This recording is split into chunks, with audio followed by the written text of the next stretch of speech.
Welcome to the Good Faith Podcast, where friends who follow Jesus help each other make sense of the world. I'm your host, Curtis Chang. This podcast is produced by a nonpartisan 501c3 organization. Socialism is in the news, from Abdul El-Sayed's winning the Democratic nomination for a Senate seat in Michigan to the election of New York City Mayor Mamdani. Politicians who affiliate themselves in some way with socialism are garnering growing attention. What are the implications for our political world? Is it fair to conceive of the DSA as the left-wing version of MAGA? And how should Christians make sense of the socialist movement? To address these and other related questions, there was one guy I wanted to talk to. That's our founding friend, David French. We had a great discussion, including exploring my theological take on what is already seizing America's means of production. Here's a hint: it's not the socialist movement you've been hearing so much about. Here's my conversation with David. So David, founding friend of the Good Faith Podcast, welcome back. Well, thanks so much for having me. It's always great to be here. David, let's dial it back to the founding year of Good Faith, when it was you and me every week. I always think, is it you and me or you and I? Either way, it was the two of us. Nobody knows. Nobody knows the answer to that question, Curtis. It was the two of us. And that first year, one of the most popular episodes we did was titled, "What the Heck is a Christian Nationalist?" So today, we're going to go on the other side of the political spectrum, and I'm posing the question to you: what the heck is a democratic socialist? Boy, that is a great question, because the actual reality is that it is not always super easy to tell. Because what we have to distinguish between is the Democratic Socialists of America, who are an actual movement with a platform, etc. And then you kind of have something that's sort of like DSA aligned, DSA sympathetic, which you might sort of talk about as the more socialist wing of progressivism, as opposed to sort of the actual members of the DSA. Because the actual DSA is really not super big. It really isn't. The numbers are in the, it's actual formal members. It's a shockingly small number considering how much we talk about them and how much they are talked about in public discourse. There's very few DSA aligned politicians in elected office in the US. So it gets kind of difficult, which is often kind of, Curtis, the difficulty in talking about socialism or communism or Marxism is there is a thing. And then a lot of people who align themselves with it say, but not that thing. That's not actually what I am. Yeah. So it can get a little slippery. But that's kind of what it feels like Christian nationalism is in some ways. Yeah, totally. There's a core there, and then there's like rippling shadows that it casts. When we talked about in that episode about what the heck is a Christian nationalist, we both shared worry and concern about its rising influence. Should you and I be worried about the rising influence of democratic socialism as a concept, as a principle, as a movement, however you want to slice it? Yes and no. Okay, so I will tell you where I'm not worried about the DSA. I am not worried about the DSA platform becoming a part of American politics. The DSA platform is pretty radical. Writing a new U.S. Constitution, abolish the Senate, replace it with a single chamber Congress, eliminate, when you're talking about eliminating citizenship requirements for voting, for example. And then some of the other things, such as the Green New Deal. If you actually looked at the original Green New Deal, it was just impossible. You're looking at a piece of proposed legislation that was more a statement of unreachable principles. When you're talking about, even to the extent that I think there is a world in which we could have something like what you would call Medicare for all. but they want a free sort of zero cost universal health care for everybody. Extraordinary, like difficult to the point of impossibility. So, and some of the other DSA aligned folks have talked about, of course, the old standby abolishing the police. There's not a constituency for this stuff, Curtis. Yeah. It's just, I'm not worried about it. I'm not worried about it. Now, people might call me naive or whatever. I do not go to bed in the evening thinking, my gosh, we're on the verge of rewriting the Constitution, abolishing the Senate, transforming the core of voting rights in the country. No. Okay, no. so what is the worry, David? Temperamental. Okay, so with extreme substantive politics, it doesn't always have to be this way, Curtis. It doesn't have to be this way, but I don't know about your experience. But there's also often an extreme temperament that goes with the extreme substance. So, to put it, in kind of the conservative terms, a lot of the more radical Republicans who are out there, especially sort of the post-liberals, the Christian nationalists, are also by and large known for being some of the cruelest people in public life. They're some of the most they're some of the most aggressive people in public life. And I think that the two things are related in the way that certainty and righteousness work on the human mind. That if you are certain that you are righteous, and that certainty and righteousness is tied to a very small minority opinion, it almost has a totalizing effect on you in an interesting way. Again, not everybody. I have actually met in the wild quite nice, kind, and interesting post-liberals. That's the exception. That's been the exception in my experience, not the rule. And so the issue, I think, with the DSA is this platform going to become American law? No. It is much more, is a radical temperament going to start to dominate American politics from right to left? And that is what I worry about more than the radical substance. And some people might say that's naive, whatever. But if you're going to talk about name how many members of Congress in the United States of America would go along with that platform that I just talked about, 1, 2, maybe at most out of 435 members of the House, zero out of the Senate.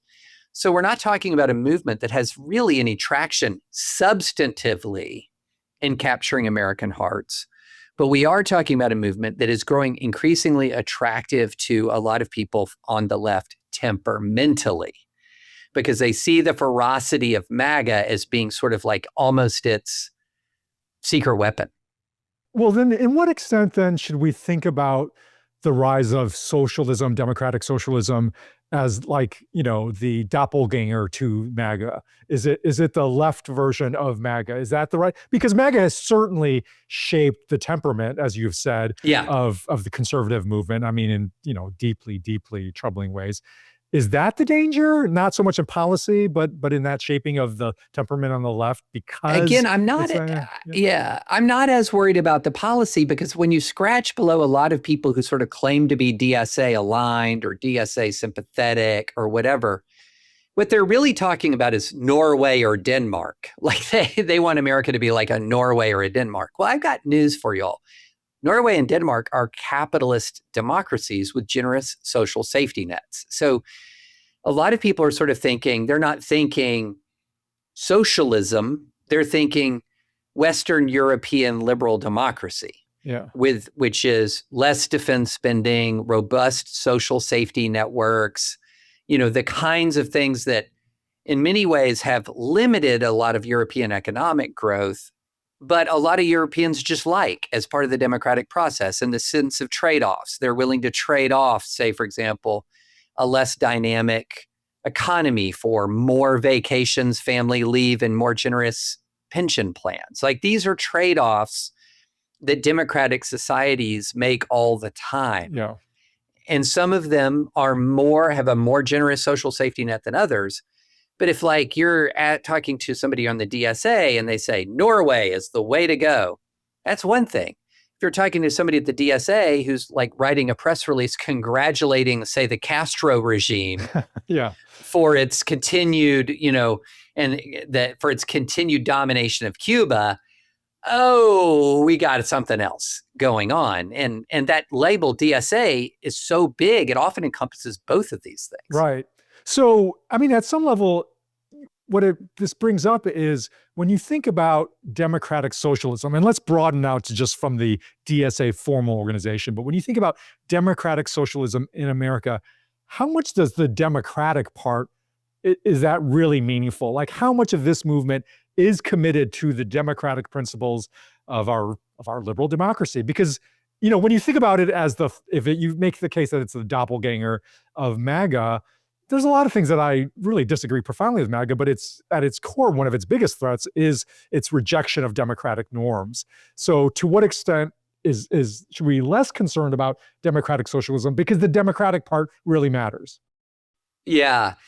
Well, again, it's such a big tent that it encompasses, if you're going to think about sort of DSA-aligned politicians, you're going to go from, say, a Hassan Piker, well, he's not a politician, he's more of a commentator, to who was very publicly relished the idea of the blood of landlords dripping in the streets, who literally wears Mao style outfits when he speaks in public, which, guys, it's not cute.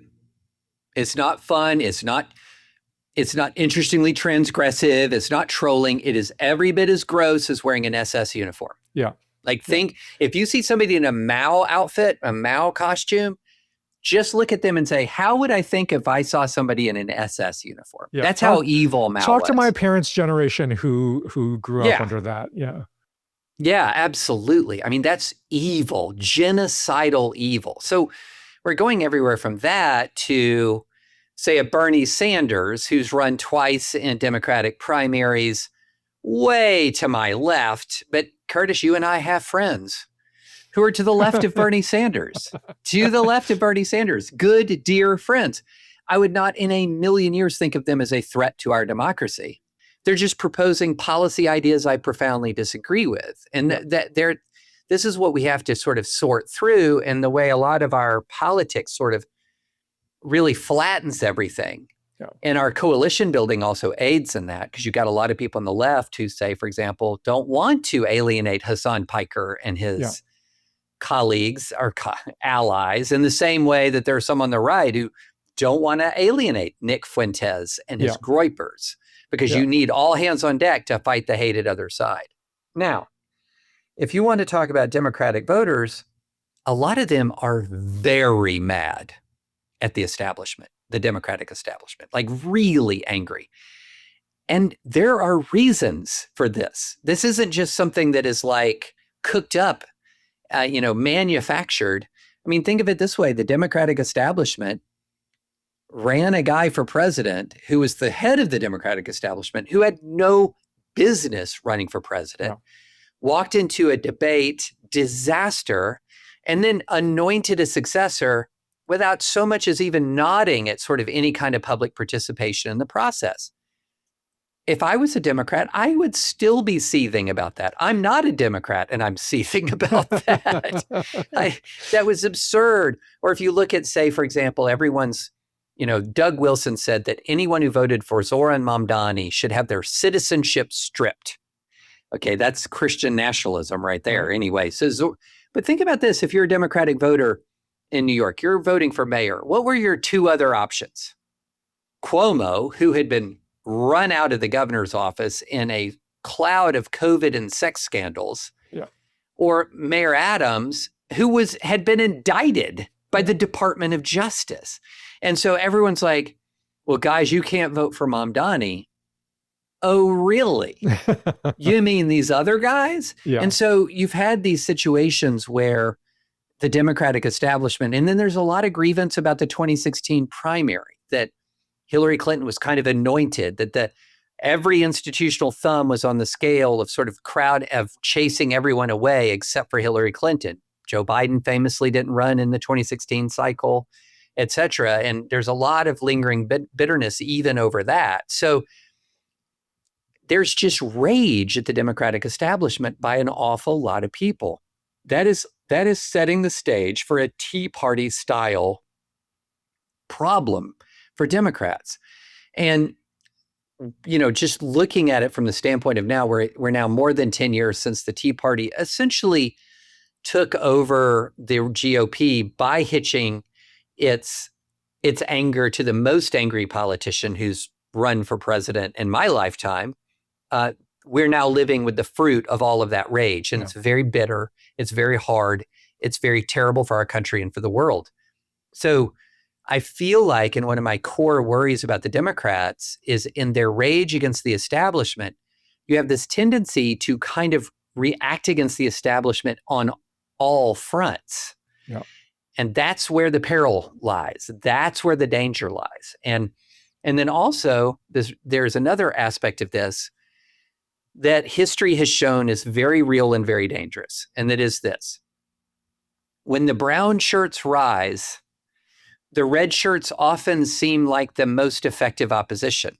Similarly, that when the red shirts rise, the brown shirts can look like the most effective opposition because they match each other in ferocity. Right. Whereas giant numbers of millions of people, they don't want ferocity in their politics. They want reason.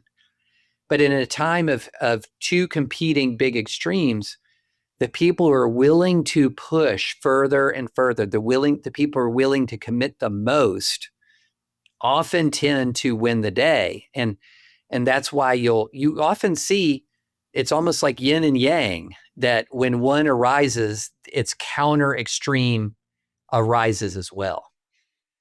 I think I'm tracking with you that, the worry about democratic socialism is not on the substantive policy front. I'm tracking with you in terms of the temperamental threat that it injects on both sides, this extreme ferocity and hatred. What's your take on worry at the more short-term electoral front?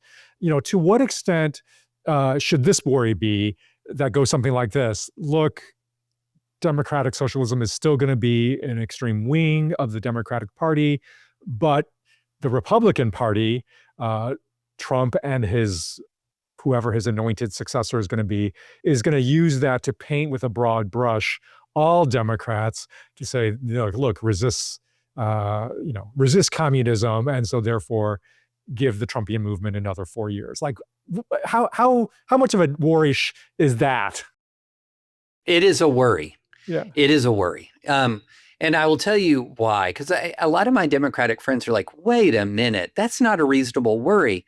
Like if you're talking about some Democratic nominee in a super safe district in Manhattan, they're going to go and be a backbencher. They're going to have no influence. If the Democrats have any kind of majority above like 2, 3, or 4 person majority, they'll be irrelevant. Like the only way they're relevant is if it's like a 1 or 2 person majority where you need every Democrat on side. And I hear that. Or if, you have a more radical candidate who wins in the Senate. Well, that makes 2 out of 100, Bernie and whoever the other person is. But at the same time, if things are close, you're going to be looking at a situation very similar to one that the Republicans put themselves in when they began to embrace increasingly radicalized and fringe characters. In many ways, part of the story of the 2022 election is where Democrats really overperformed compared to the expectations of a high inflation, economic uncertainty midterm election. Democrats did remarkably well, so well that Joe Biden thought, well, that was me, I'm going to run again. But the reason wasn't because Joe Biden was so effective as president. The reason was that the Republicans nominated a bunch of Trump-like figures who were not named Donald Trump in swing states, and it just cost them again and again. And what I urge a lot of my Democratic friends to do is to think carefully about this. Is Donald Trump a risk or an opportunity? And if you view him as a risk, you will vote in one direction. If you view him as an opportunity because he's so unpopular or he's so repulsive that maybe Democrats would win who wouldn't ordinarily win, then you're going to want to push the ideological envelope. You're going to push the temperamental envelope, and that can come back and bite you. And what I would just beg my Democratic friends to realize is, don't we know now, after Trump won twice, that it's more risk than opportunity?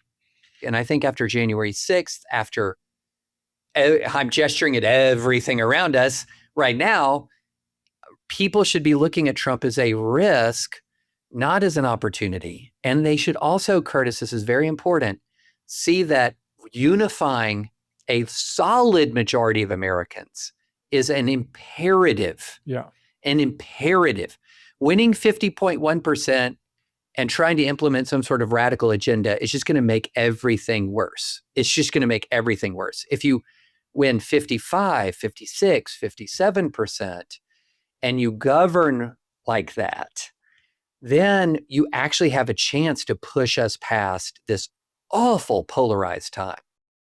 All right, David, we've been dialing it back to our first year with the what the heck motif. I want to dial it back again to that first year, which one of my favorite parts of that year doing podcast with you was me offering, or you offering, some public policy take, and me offering some theological riff gloss on that. So I'm going to dial it back to that. I want to offer a theological take on socialism in America. And it's going to take me a little bit of time, so bear with me, but then I'm doing it because I want your feedback on this take, okay? Especially from if I've got the policy and the politics right. So, okay, how should Christians think about the rise at whatever level of the socialist impulse, the socialist movement in America? So historically, let's go back the previous high watermark of socialism in the West, including America. And that we're talking here about the late 19th century, earliest 20th century in both Europe and America. In America, over 1,000 elected officials across hundreds of municipalities were avowed socialists. 1912, Eugene Debs runs for president as a socialist candidate, garners over 1 million votes. This is, and the influence is even higher, much higher in Europe.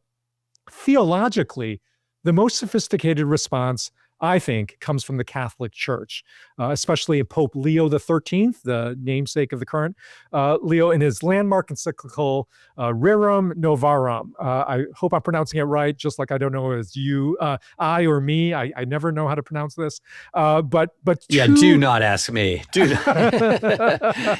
Okay, but it's the birth of Catholic social teaching, and two key principles are articulated in response to the rise of socialism. And the two principles, they're a bit technical name, but they're really important: solidarity and subsidiarity. Solidarity and subsidiarity. Solidarity was the Catholic way of saying, okay, let's pick out what is helpful, what is correct theologically about socialism.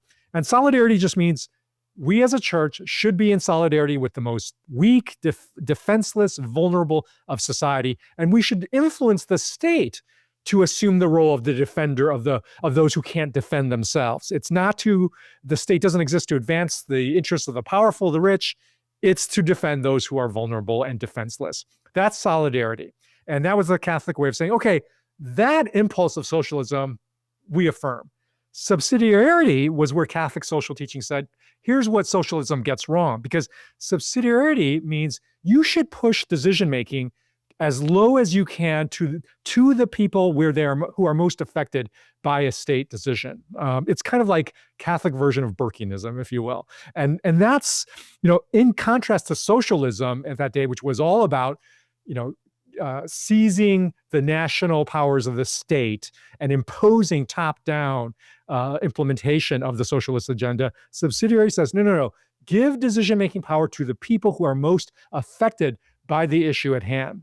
So I think these two principles, solidarity and subsidiarity, should be upheld by Christians today. And so here's my take, David. That's a long run-up to my hot take here that I want to get your feedback on. The biggest threat to America today, to solidarity and subsidiarity as theological values in politics, the biggest threat is nowhere close. Is it government socialism? It is government debt. Okay. The national debt is by far the biggest danger to the national government's capacity to faithfully carry out, its God-given mandate to promote solidarity and subsidiarity. So why is this? Start with subsidiarity. As we record, you know this well, David, the federal debt stands at $40 trillion, according to the Congressional Budget Office. $40 trillion is roughly equal to America's annual GDP. All right. And so in other words, it would take every American to just turn over everything it produces in order to just pay off the debt. And this is rising, as you all know, rising fast under the Trump administration, faster than we expected. Going to reach up by, according to the CBO, to 2036, 120% of the GDP. So my point is, this is not the socialist state seizing the means of production. This is debt seizing the means of production.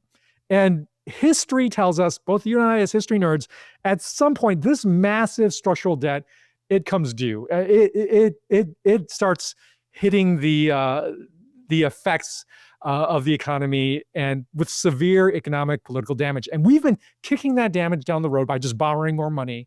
But at some point, lenders are like, you know what? I'm nervous about this. I'm going to raise interest rates, and it has ripple effects throughout the economy. And who's going to be most affected? It's going to be the future generations. It's going to be our children and the grandchildren who are going to have to pay the cost of this massive debt. So this is why the debt is a generational violation of subsidiarity. We're making decisions right now that are going to affect future generations, and they have no voice in it, essentially. And this is precisely what subsidiarity says. You should not do this. And this is a generational version of this. Finally, I'm almost done.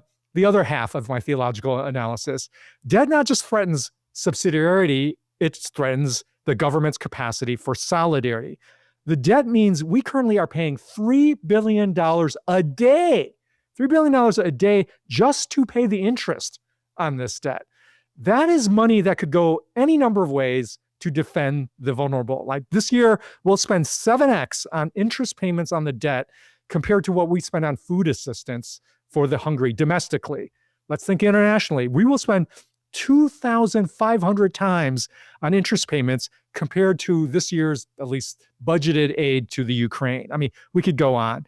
So again, this is not a state at risk of being a communist totalitarian regime. This is a state behaving like an addict, running up a huge credit card debt, such that making the interest payments alone comes at the expense of providing food and shelter for one's own family. All right, David, that's my long rant. What's your take? Okay. I love that rant. Can I boil it down to a sentence? Yes. Okay. Do it. Rather than a long rant, give me the sentence. Your policy can't be just if it's dumb. So, and I may, by dumb, I mean, that's just a kind of a catchy way of saying it, but wrong, misguided, won't work, ineffective. Okay. We have to stop measuring policies by intentions. Intentions do not equal results. And one of the problems that we have in politics is we continually judge people based on intentions more than results.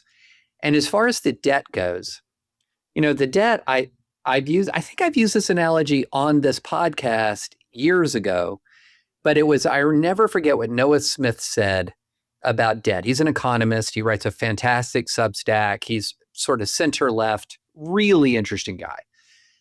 And he wrote that imagine when you have debt like this, imagine it's like walking down an infinite hallway with an invisible pit.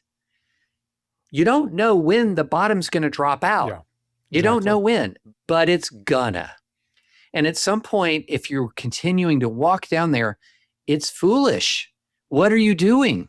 Right? You know that's going to fall out. And what we're ending up doing is sort of each generation is handing the baton to the next generation and saying, keep walking, guys. Yeah.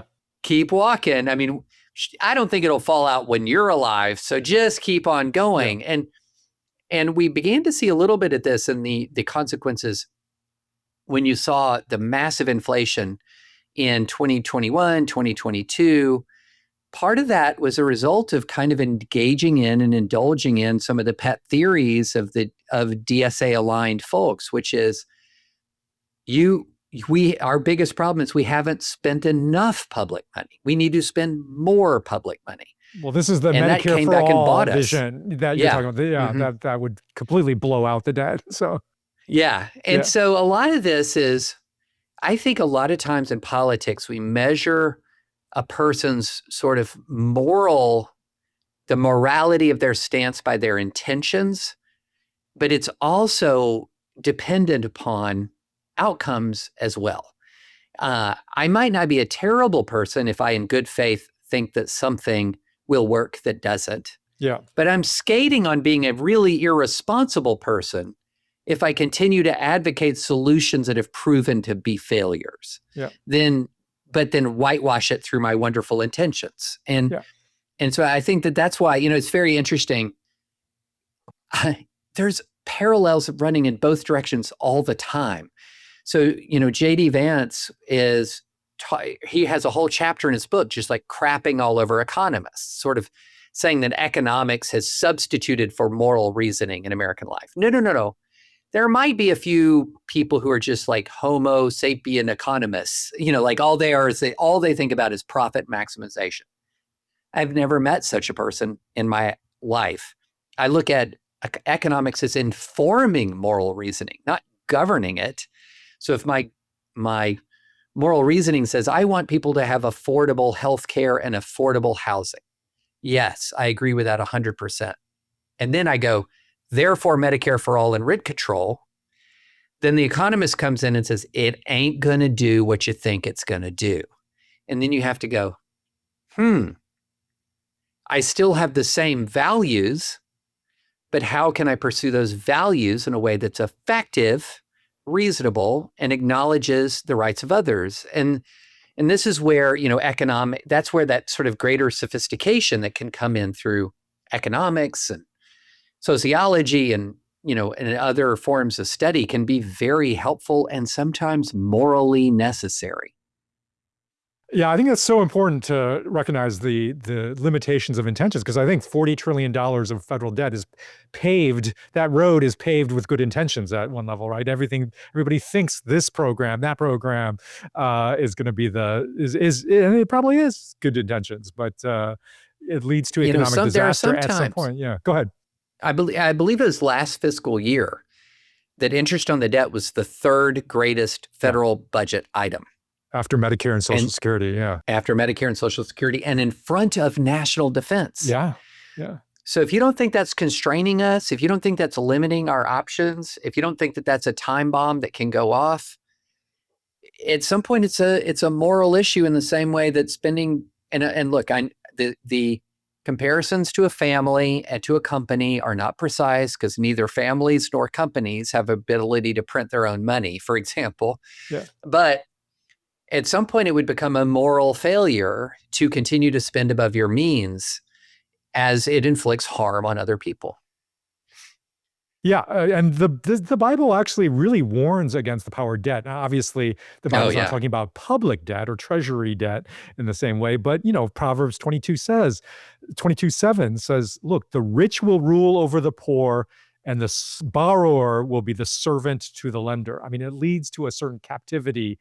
Ultimately, debt does, and that's just happens at the individual family level. It's going to happen in its own way at the national level. All right, David, I want to talk a little bit about a theme that's come up a lot in what you've been talking about, which is this either it's a complete captivity to good intentions or the sense of being captive to the extremes. It feels like this reasoned, nuanced middle just has nowhere to stand in public life. That's the feeling that it has. What's your take on, is that actually true? Because that's a feeling. Is there actually still room for a moderate, nuanced middle? That is a great question. And the problem that we have is it's hard to find. There are millions upon millions upon millions upon millions of Americans who are there. Yeah. And even if they're not completely middle ideologically, because I think all of us are to some degree quite moderate, and to some degree there are certain things that we might be quite extreme on. Like I I'm not a free speech moderate, for example. I think that'd be a false way to describe me in the public square. David French, very moderate on free speech. No, I've been arguing for it for 30 years. I'm not moderate on free speech. So we're all pastiches of sort of different kinds of views of varying degrees of middleness or moderation. But I do think that there is a very large majority of Americans who are temperamentally moderate. Yeah. And those are the people who are having the hardest time. And part of the problem is it's hard to know what is their institutional home. Yeah. And this is one reason why I think you're seeing very diminishing party affiliation and rising independence. It's not that the independents are all moderate middle people. They're all people who don't feel a home in one of the two parties. And as those two parties get smaller, they tend to get narrowed down to the true believers, which compounds the problem. And so we're in a vicious cycle here where a lot of people who are discontent are checking out, but they're leaving the existing institutions in the hands of sort of a diminished, radicalized number of people. And that then makes more people want to check out, which then and so you begin to see how this goes. But I think it's super important, Curtis, before we end this conversation, to do something that we've done when talking about sort of the post-liberal right and talk about sort of the extreme right. And that is there an argument that they make that is worth listening to that helps spur a lot of their appeal that we have to answer? And I think so on the post-liberal right or the authoritarian right, yes, I can state it very easily. And that is that we've had a diminished set, we have thinner social connections. We've had a lot of fractured families. We have diminished church attendance. We have diminished civic engagement. We have an increased level of sort of what they would call atomized individualism that creates cascading social problems, for which their answer, sort of top-down Hungarian style implementation of new family and religious, adherence, is not the answer for. But they are connecting with something that really that people feel in their bones, and that is more isolation, more loneliness, like their civic connections feel weaker. And so that's a real thing. Here's where I think the DSA folks have an appeal where because one thing about DSA, historically, it's been more class focused than it has been identity group focused. So in other words, a lot of the Bernie appeal wasn't so much like we're going to be critical race theorists. It was much more, we have massive inequality in this country, and I'm going to do something about it. And I wrote a whole piece about this recently. And I promise you, Curtis, you would not have believed my inbox. Not have believed it. And my point in my column was, we have a lot of prosperity in this country. Even the people in the bottom 50%, by a lot of objective material standards, are so better off than 25 years ago or 50 years ago. That, as far as the size of the home they live in, the quality of the car that they drive, the ease of living when it comes to everything from preparing food to, whatever. The size of TV that they have in their living. The size of TV, the clarity of the picture, the availability of a smartphone that's a wonder, all of those things like 25 years ago or whatever, 50 years ago, that in many ways there's objective material progress, but the top 10% of Americans account for more than 50% of all consumer spending in this country, which means that just through the law of, just your human nature, you're going to, or if you're starting a business, if you're running an amusement park and a pro sports team or an airline, where like a giant black hole, or you're going to orient to where the money is. Companies are pulled towards the money.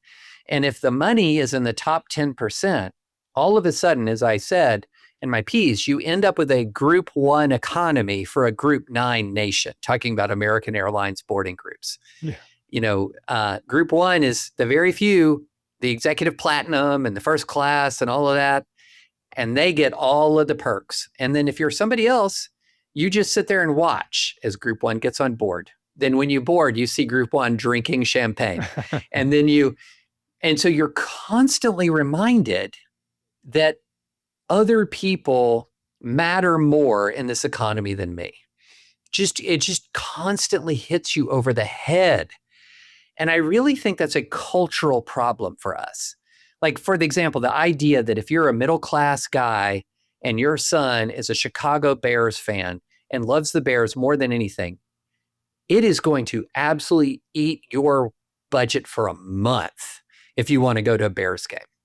Whereas when I was growing up and I would go to Cincinnati Reds games, about an hour drive from me, I could get into the bleachers and be in the upper deck for like $5-6.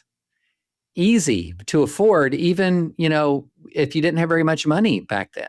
And so we're constantly try going to Disney World.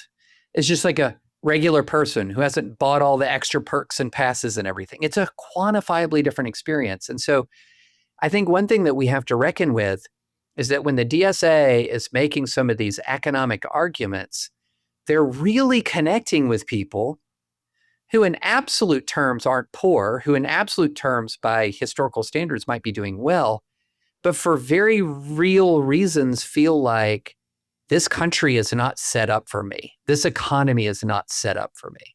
That frustration, I think the DSA people speak to that in a way that nobody else does, just like the post-liberals or the Christian nationalists or, the right-wing authoritarians speak to that sense of isolation and atomization in a way that some other people do not.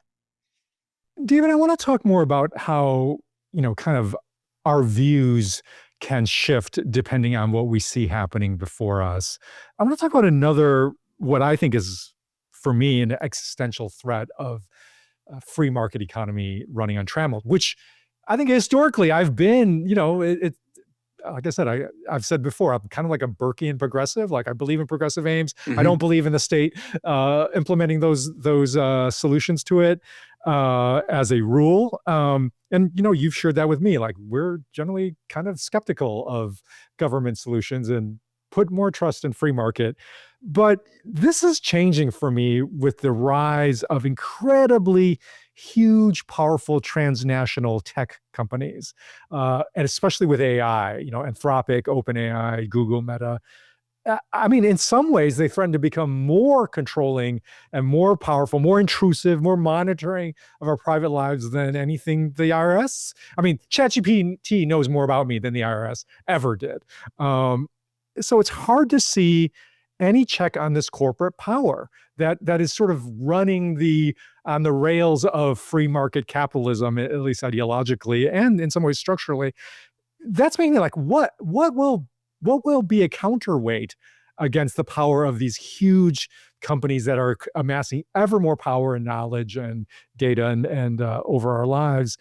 It's made, look, is there anything out there other than the state that can actually be a counterweight there? So it's like that's making me more open to actually statist impulses, which is weird for me. Well, I have, I'm a civil libertarian, so I've proudly said for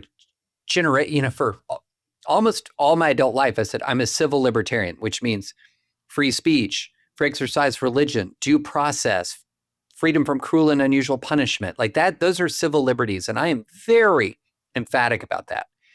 When it comes to government regulation of a market economy, I have a rebuttable presumption of economic freedom. Okay. In other words, I'm walking into it with a sense, that very Hayekian sense that says, government is just not qualified. It just doesn't have the horsepower, the brain power, the virtue to manage economies from the top down.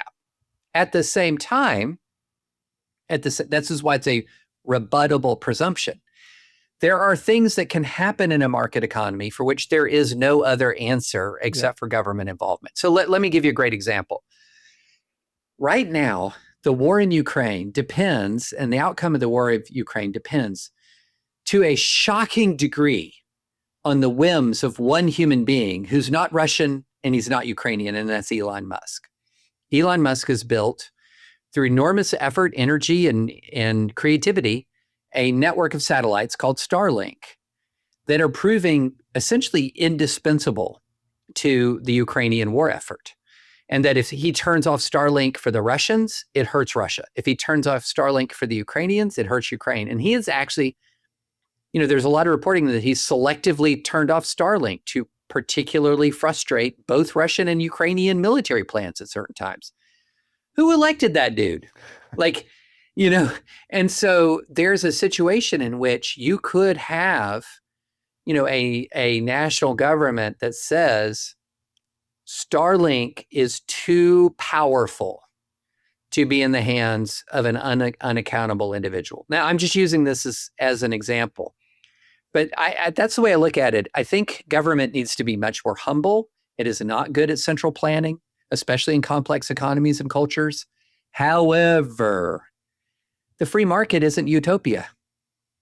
It doesn't create utopia. It's just, the free market, much like free speech, has constant negative side effects, constant. And some of those side effects in the market economy, in a government that's trying to secure justice for its citizens, sometimes it's going to have to regulate. Sometimes it's going to have to intervene. That's why I put it in the frame of a rebuttable presumption. And I think the problem I have with a lot of the DSA folks is their rebuttable presumption goes in the other way. It's the presumption is that the government has the answer. And I think that that's dangerous. I think that there's a lot of problems with that. But I also think it's very dangerous to say that the government has no role. I'm not a minarchist libertarian. That's why I speak in terms of a rebuttable presumption rather than an absolute principle. David, I want to close here by calling back to a term you used about homelessness, political homelessness, ideological homelessness, that as, the parties become more shrunken and captive to the true believers, those of us who have a both and, a nuanced thinking, a willingness to reevaluate, to have rebuttable assumptions and be willing to be rebutted in them, you're exactly right in that adjective. Like, we feel more and more homeless. In fact, I would say that's our target audience of good faith. It's homeless Christians who feel like, neither ideological side captures what I think faithfulness is. And so I'm homeless, and we're here to provide at least a campfire, not a permanent, we're not an institution. Yeah. We're not an institutional home. We're not a political party. We're a campfire to gather around and try to actually make sense of this current state, which does make so many of us feel homeless. David, we've talked about this before, but I want you to say it again, because when I think about somebody who has been made homeless by the event, I think of you, and I think of somebody who gets, who's just trying to occupy this space where you're just going to get pummeled on either side, trying to hold it. So I've asked you this before, I think, but it never gets old, and we need it again. What is your advice or encouragement for your fellow travelers, your fellow Christians who are trying to occupy this via media, this place of homelessness? What's your encouragement? It's interesting, and I'm sure you get this as well, Curtis. One of the most common forms of positive email that I get is that I thought I was alone until. Yes. Right? I thought I was crazy until, yeah. Until, yes. Yeah. And what you realize when you are out there and you take some of these slings and arrows is that there are just a lot more people out there than you might think. And they're just not as vocal. So, number one, understand there's more of you than you think. Number two, with that understanding, be more vocal. Okay? Be more vocal.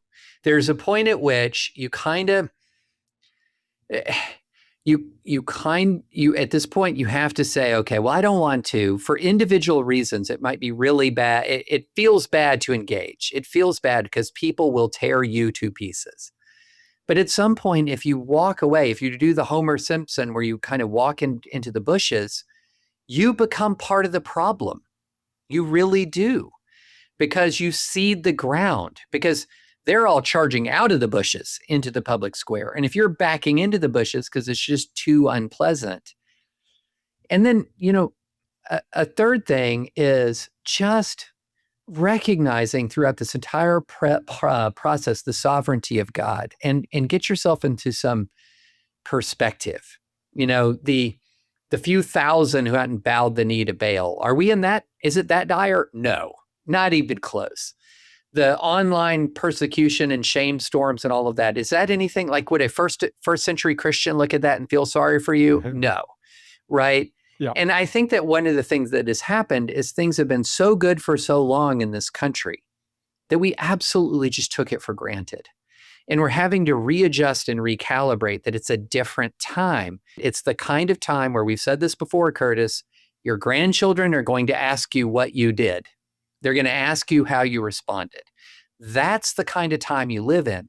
And you have to live with the knowledge that you're going to have to give an answer to that. And the answer should not be, well, I disengaged from everything because it was just too unpleasant, right? That should not be the answer. That cannot be the answer. If that's the answer and multiplied by millions, we're lost. We're lost. And then finally, we're just not guaranteed to live in pleasant times, and we're not, when you think about it, especially, if you think about American history, there's entire generations of Black Americans who lived, hoped, prayed, worked, and died without ever seeing the end of slavery, for example, or the end of Jim Crow, for example. We may be in such a dry spell and such a wilderness that, Curtis, we spend the rest of our adult lives like trying to yank this country out of this maelstrom. And we might totally fail. Totally. It might happen. But what reading of Scripture gives us an entitlement to victory in our lifetimes?